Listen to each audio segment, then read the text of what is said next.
aren't our mind already wired to solve problems? Is if the taxi drivers in Ukraine are asking you about design thinking, you're way ahead of us. So people began to ask, what is it that designers do? How do designers work? And even how do designers think? The design thinking could be very applicable when we talk about different industries, especially in Ukraine. Укрзалізниця. That's it. Good. We worked with the organization Superhumans, which you probably know about, a very impressive group. If you want to outline the main stages when you talk about the process of design thinking, could you please clarify the specific stages? The design thinking methodology. Personally, I don't believe it. Next year in Ukrainian.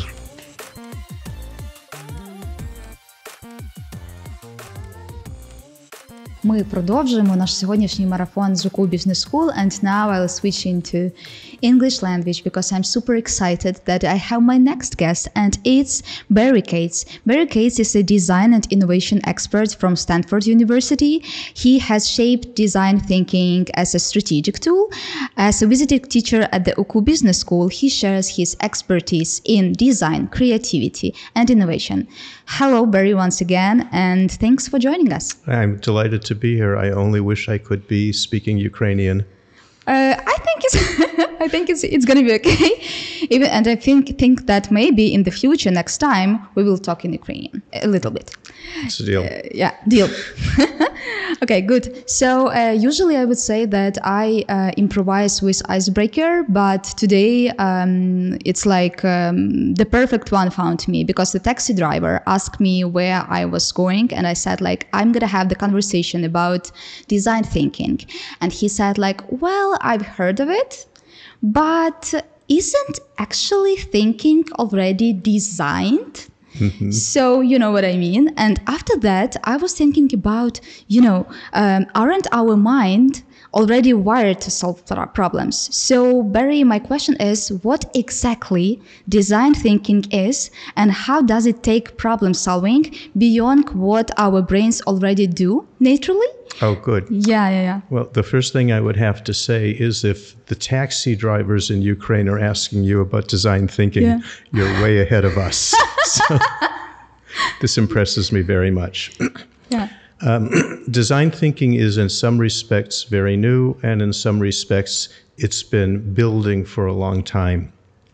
So designers have traditionally been in the business of giving form to physical objects. And then it was giving form to digital objects. And then it was giving form to experiences that don't have either a physical or even a digital character. And increasingly, what began to happen is some of the most successful companies in the world, and I'm thinking Apple and Tesla and Google, began to communicate the idea that their process was driven by design and not just business analytics and not just technology. And when you have trillion-dollar companies saying that they are driven by design, the rest of the world will take notice. So people began to ask, what is it that designers do? How do designers work? And even how do designers think? And that led to a kind of an internal reflection on the process that designers use, and led to the very interesting question, which is partly what brings me to Ukraine. Can this style of thought be applied to larger problems, social problems, cultural problems, behavioral science, political problems, behavioral? So what makes it, I would say, different from the normal problem-solving apparatus that you referred to that everybody has is we're trying to make it systematic without turning it into a frozen methodology.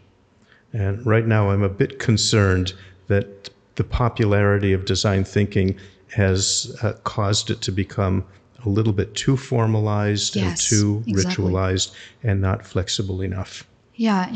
And just I'm thinking about the different industries because usually, and I watched your interview in Ukraine, I think, perhaps. And you said that the design thinking could be very applicable when we talk about different industries, especially in Ukraine. Yeah. So could you please give us an example where design thinking is like the best method to solve problems, not typical, the industry where it's usually is used? Well, this is what we'll be exploring in my workshop this afternoon, but I do have a couple of examples in mind. In the last several years in which I have been coming every year to UCU, we have used a design thinking process to look at, I wish I could pronounce it, so you'll have to help, the Ukrainian railroads. The railroads. Укрзалізниця. That's it. Good. The challenge that was given to us by one of the directors of the railroads was, how do we make rail travel safer for women and small children, which during wartime has proven to be a special sort of a problem. Of course. I mean, it's a problem in the Tokyo subway, but totally different under the circumstances of war. So I had our students applying a design thinking process to think through possible solutions. The next year, we worked with the organization Superhumans, which you probably know about, a very impressive group, about an hour outside of Lviv. And the issue that they asked us to help them think about was obviously not building prosthetics. They have experts who do that, but helping to think about the re-entry of severely wounded soldiers back into civilian life. Because there's trauma, there are behavioral issues, there are cultural issues, and all kinds of things. So those are two examples of how we have attempted to use this process of understanding the user, doing the right kind of research, building iterative prototypes, iterative meaning again and again and again, until you never get it right, but you can get it better, and coming up with a plausible solution. Yeah, when we talk about the specific process, I understand that we cannot talk about it because we have only 5 or 10 minutes, but still, if you want to outline the main stages when you talk about the process of design thinking, could you please clarify the specific stages? A little bit. A little bit. And I'm always a little bit hesitant to do so for the reason that I mentioned a few moments ago, which is that design thinking has become very popular. It's the latest business fad in a way. And there are people giving lectures and workshops and seminars and courses on the design thinking methodology. Personally, I don't believe it. Yeah, just because it's the cool word, right? It really is, So I would much prefer to think of it, I always say, don't think of it as a methodology, think of it as a philosophy. And the philosophy is essentially a human-centered approach to solving problems. So in practice, we really do work through a series of stages, but it's not like do this for 5 minutes and do this for... it will always start with asking, what is the real problem that you're trying to solve? And in the past, designers have thought about their problem as making a better thing.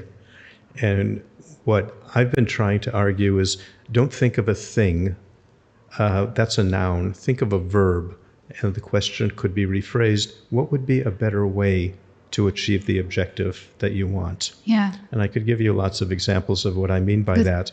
And to do that, you then need to understand you're never designing for yourself. That's the Italian maestro. You're designing for somebody else.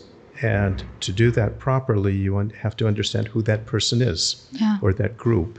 How they think, how they feel, what's the relation between what they do and what they say. And that goes back to your first question about how we're already wired. We're very confusing people, we human beings. And so we have developed what we think are pretty sophisticated processes of understanding the relationship between thoughts, feelings, words, and deeds. So if you wanted to think about stages, that would be the second stage. And then it's an ideation process and a prototyping process. And then very importantly, going back out into the world and testing your idea on the people who will be affected by it. Not to prove that you're right, but to find out what you did wrong.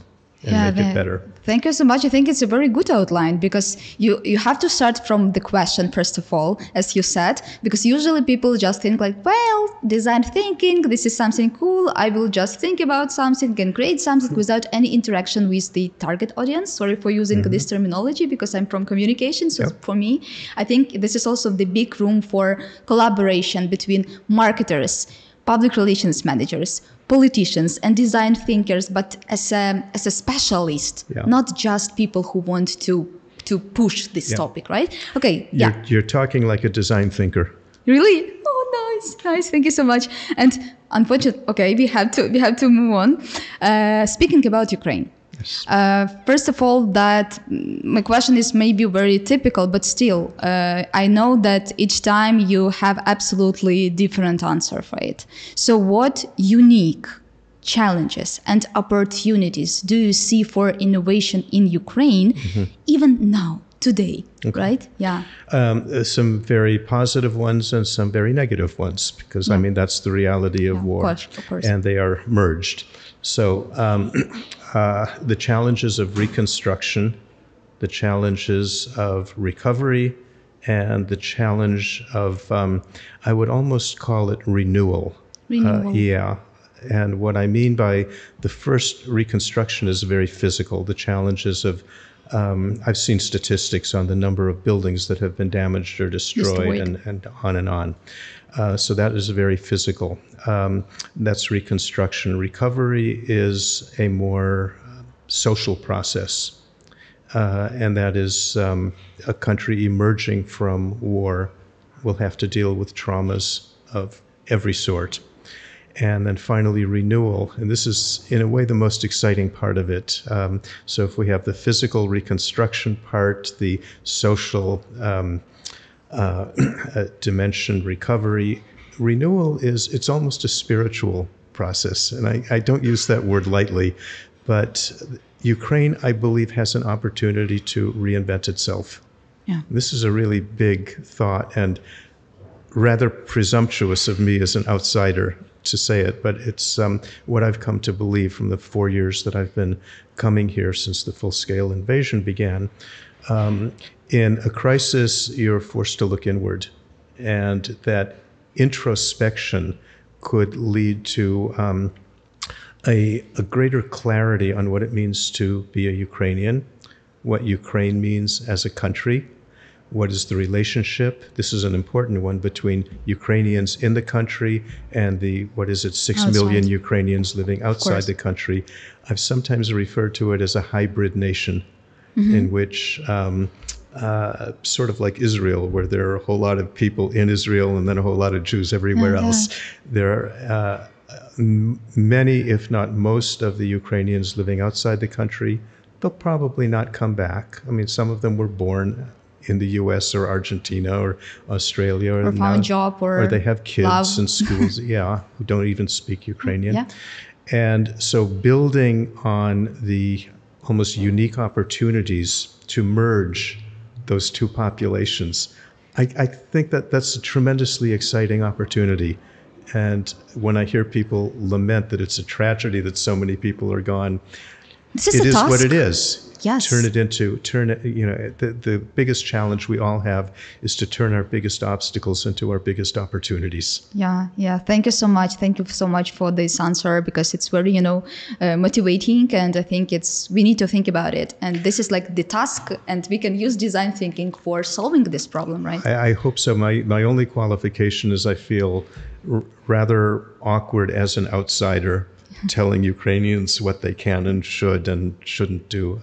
I offer my perspective, and that's it. Yeah, but it's interesting. And also the pre-last question, I would say, this is about you as a guest lecturer at UCU, actually, and what excites you the most about working with Ukrainian students here, because it's always interesting to hear, your real emotions and impressions working with us Ukrainians.